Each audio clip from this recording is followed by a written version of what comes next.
यूं तो पूरी दुनिया में भगवान राम को भगवान के रूप में पूजा जाता है, लेकिन ओरछा एक ऐसी जगह है जहां राम को एक राजा के रूप में पूजा जाता है। उनका मंदिर भी एक महल में ही है। उनकी प्रतिमा को रोज गार्ड सलामी भी देते हैं। यहाँ राम के भगवान से राजा बनने की कहानी खासी दिलचस्प है। चलिए आपको बताते हैं।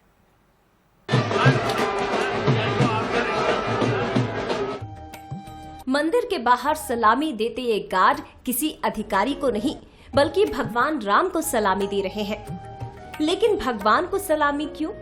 ये सवाल यहाँ आने वाले हर श्रद्धालु और पर्यटक के मन में उठता है। इस सवाल के जवाब के लिए आपको इस मंदिर पर भी नजर डालनी चाहिए, जो कि मंदिर कम और महल ज्यादा नजर आता है। दरअसल ये है ही महल जिसमें भगवान राम विराजमान है। ओरछा में राम को भगवान नहीं बल्कि राजा के रूप में पूजा जाता है और उन्हें राम राजा सरकार कहा जाता है।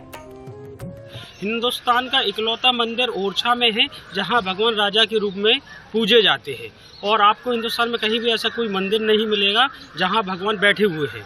राम भगवान की जितनी भी मूर्तियां हैं वो सारी मूर्तियां खड़ी मिलती हैं, यहाँ बैठे हुए हैं और ढाल तलवार हाथ में लिए हुए हैं। तो हमारी तो सरकार जो है वो यहीं से चलती है। पूरी यहाँ के जो आम नागरिक हैं वो राजा के रूप में पूजते हैं, और अगर कोई फरियाद होती है तो आज भी हम लोग राजा के यहाँ जाके अपनी अर्जी लगाते हैं। वो मान्यता है कि वो हमारी सारी अर्जियां सरकार के दरबार में पूरी होती हैं। ओरछा में राम के भगवान से राजा बनने की कहानी दिलचस्प है।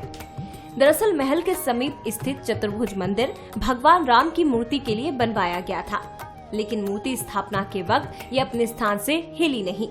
इस मूर्ति को मधुकर शाह बुंदेला के शासनकाल में 1554 से 92 के दौरान उनकी रानी गणेश कुंवर अयोध्या से लाई थी। राम जी का जब साक्षात्कार महारानी कुंवर गणेशी को हुआ तो उन्होंने उनके सामने 3 शर्त रखी। एक तो पहली शर्त यही थी कि मैं जहाँ बैठ जाऊंगा वहाँ से कहीं अन्यत्र स्थान पर नहीं जाऊंगा। दूसरी शर्त ये थी कि मैं पुख नक्षत्र में ही गमन करूंगा, और तीसरी शर्त उनकी ये थी कि मैं दिन में ओरछा रहूंगा, शयन अयोध्या करूंगा। इसलिए संत लोग कहते हैं कि सर्वव्यापक राम के 2 निवास हैं खास, और दिवस ओरछा रहते हैं, रहने अयोध्यावास। राम जी का दिन में जो है शयन, दिन में जो है विश्राम ओरछा होता है, और शयन राम जी अयोध्या ही करते हैं। वहीं 15वीं शताब्दी के आसपास महलों के बीच बनाए गए भव्य राजा राम का ये मंदिर ओरछा आने वाले हर शख्स के लिए आकर्षण का केंद्र बिंदु है। आज भी यहाँ आने वाला हर शख्स अपने राजा की एक झलक पाने को व्याकुल रहता है। बंसल न्यूज के लिए ओरछा से भूपेंद्र सिंह की रिपोर्ट।